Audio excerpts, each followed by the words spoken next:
This is Louis XIV, also known as Louis the Great, Louis the Grand Monarch, and Louis the Sun King, famous for supposedly declaring, "L'État, c'est moi." But in 1685, even the self-declared direct representative of God on earth had questions he could not answer on his own. Questions about the ruling Qing dynasty in China. How big is it? How many people live in the capital? What can they teach us about music, culture, astronomy? So, in the spring of that year, Louis sent members of France's Order of Royal Mathematicians on a voyage that would span 3 continents and 3 oceans.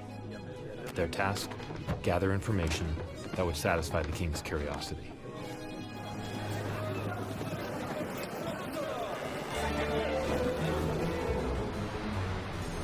It was a journey with numerous hardships and countless setbacks. But 5 years, 4 months, and 2 days later, Louis's answers finally arrived. In the grandest of human traditions, he had become curious, asked a question, and learned a new piece of information. Just like billions of people who had come before him, and billions who have come since.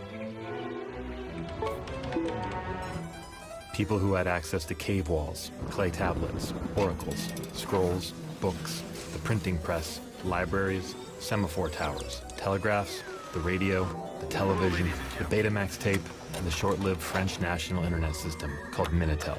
Pour l'annuaire des services Minitel. Which brings us to today. Fishermen looking up when tomorrow's tide comes in. Careful cooks wondering when anchovies expire.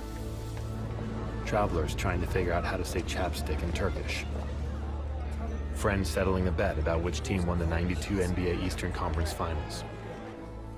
Job seekers looking to make a move. And a 4th grader looking at facts about the Qing dynasty for a history paper that's due tomorrow. Billions of King Louis, asking trillions of questions in hundreds of languages, expecting someone to give them an answer in under 1 second. Now, who would sign up for a challenge like that?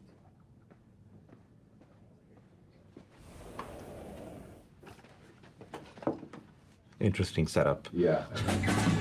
This is Ben Gomes. Well, the correct pronunciation is Gomes. This is Ben Gomez. But I say Gomes. This is Ben Gomes. He knows a few things about search. That search. Anyway, he's kind of a big deal.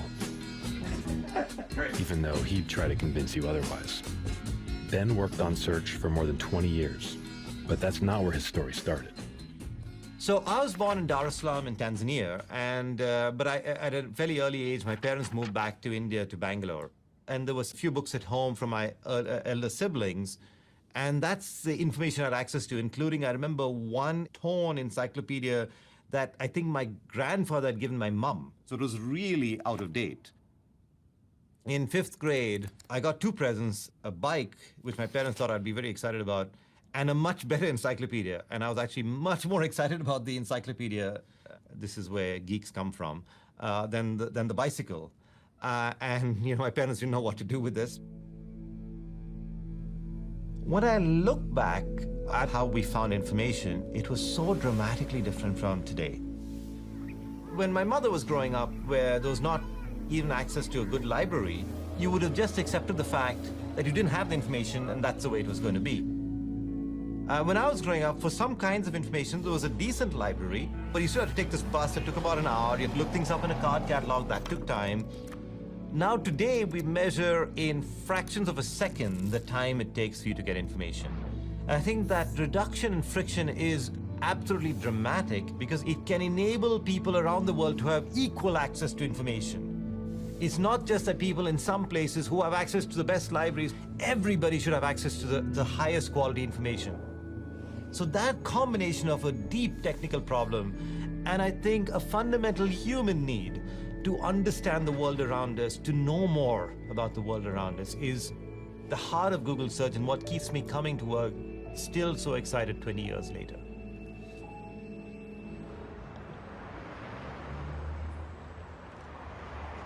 So in the early days, I wondered whether the company had the infrastructure to be a real company, because when I had come for my interview, actually, there was not even a sign indicating that this was Google, so I was not sure I'd come to the right place. But halfway up the staircase, there was a small neon sign that said Google, so that's when I knew. And it generally felt completely chaotic. And Jeff was there. Jeff is also brilliant. Yeah, we were a very small company. We were maybe about 25 people. We were all kind of wedged into this second floor area in downtown Palo Alto. I was in an office with Urs Hotzler. Urs was in charge of all of engineering, and at the time I don't think I knew how to pronounce his name. But he put the three of us named Ben in one office, just so people could walk by and say, "Hey, Ben." Yes, we had the Ben pen. I think it was pure coincidence, actually. My first reaction to Google was, I have no idea what search is, so it's probably not for me. But then I was intrigued by the problem. It was clear that there was some real value there, because without sort of really good ranking, all that growth of the web would be wasted if nobody could actually find the things that were there. So one of the core aspects of search is how do we rank results and how do we find the most relevant information. So a lot of people work on that. You'll get really good stuff on this from Pandu, actually. Oh, yeah, Pandu. Yeah. Okay.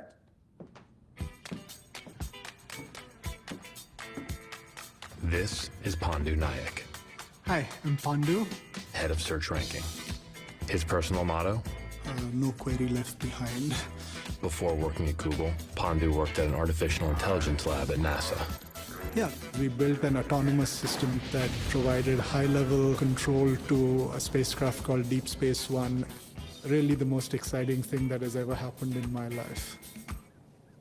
Yeah, my professional life, I guess. After doing that, he wanted a new challenge. I oversee the ranking team. So ranking is important because if we simply return the million pages that match your search query, that's not particularly helpful. And so we need to rank the pages that you might find useful. Hopefully these are at the top of the results. We're really trying to bring information to the world at large and make it useful so people can improve their day-to-day lives. And I feel really lucky to have the opportunity to work on this mission. Let's go back a bit. Summer, 1999. Room 300 and something, in the Gates building, at Stanford. And these two guys, Larry and Sergey, who were about to announce something so big, it merited matching polo shirts. Okay, maybe we should start. So, what is our mission? So, how's Google different? Basically, we want to organize the world's information and make it universally accessible and useful. 20 years later, bigger stage, same deal. And today, our mission feels as relevant as ever. So what does this actually mean?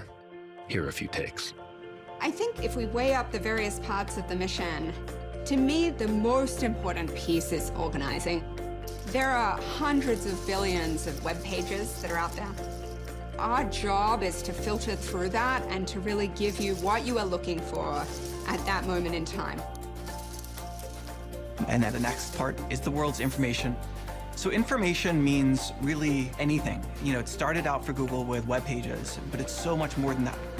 Whether it's physical books that we need to scan or maps that we build of every place on Earth, that's information too, and it's not web pages. It's the kind of stuff that we organize today.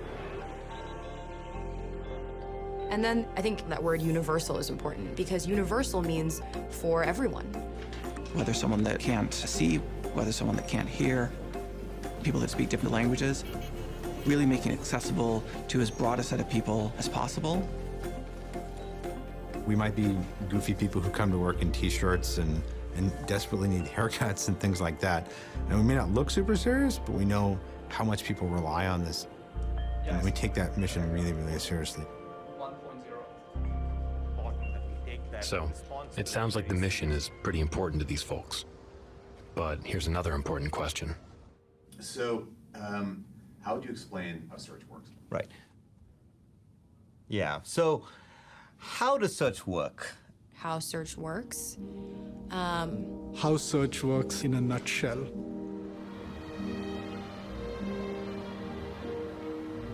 This is server rack 3349B. It lives here, in Ballybane, Ireland, along with cows, a golf course, and Kavanaugh's Auto Accident Repair Center. This is one of the places where search happens. Search is a big piece of software that takes the words you type in here and looks for them here on the World Wide Web. It can do that because first, it downloads a copy of the entire web, scans it, and makes a list of all the words and lists of all the pages each word appears on. It's like the index of a book, except 10 trillion times longer. Lasagna appears on 59 million of those pages. When you search for lasagna, the software puts these pages in order, with what it hopes are the most useful at the top and less useful at the bottom. Most people searching for lasagna want a recipe for lasagna. Look at how delicious that looks. Some people want nutrition facts for lasagna. And a few people want to learn about the life and research of Louis C. Lasagna, MD. They call him the father of modern pharmacology. The software living on server rack 3349B helps rank those pages, depending on where you live, whether the page was updated recently, how many other pages linked to that page, how many times is lasagna in the title page, are there pictures of lasagna. It does all this in less than 1 second, billions of times a day, every day, mostly for things that are tougher to figure out than lasagna.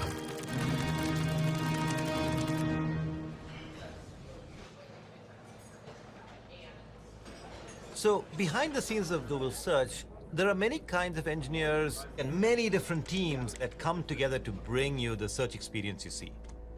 Teams around the world, in many other countries, Zurich, London, India, Japan, so on. We have teams that are working on the interface by which we present this information. Teams working on the evaluation process. Processes that make sure that the changes that are happening are good changes. And then there are teams of engineers who work on ranking. They might examine the kinds of queries where we're not doing well today and think about what are the kinds of techniques we could use to enable us to do better in the future. Like the team that's about to enter this meeting. Anything else we need to know? Don't look at the left of the camera. Okay, all right, let's do it. Despite their lack of on-camera experience, they're working on what could be the biggest change to search in over a decade. Part of that is building. But we'll get back to them later. But we will actually see something. So search is a pretty complex product. It's a big effort to actually make these things work. To take all of these different pieces of the system using a lot of mathematics and then trying to bring them together into something more real, into something that can actually be turned into an algorithm. All right, so behind the scenes, people at Google are working on algorithms. Let's dig into that for a minute. At its most basic, an algorithm is just a set of mathematical instructions that a computer follows, kind of like a recipe. Just like there are different recipes for different dishes, there are different algorithms for different jobs. Some make elevators go up and down. Some predict subway delays. All trains are currently... Some help cars park themselves. The Google search algorithms exist to return high-quality information based on a user's query. Stuff like all of the text, pictures, videos, and ideas that people have taken the time to put on the open web. Stuff they want other people to find and read and watch and look at and learn from. Hey guys! Lucas here. In today's video, I want to show you How to simplify a rational expression. We're talking about the angle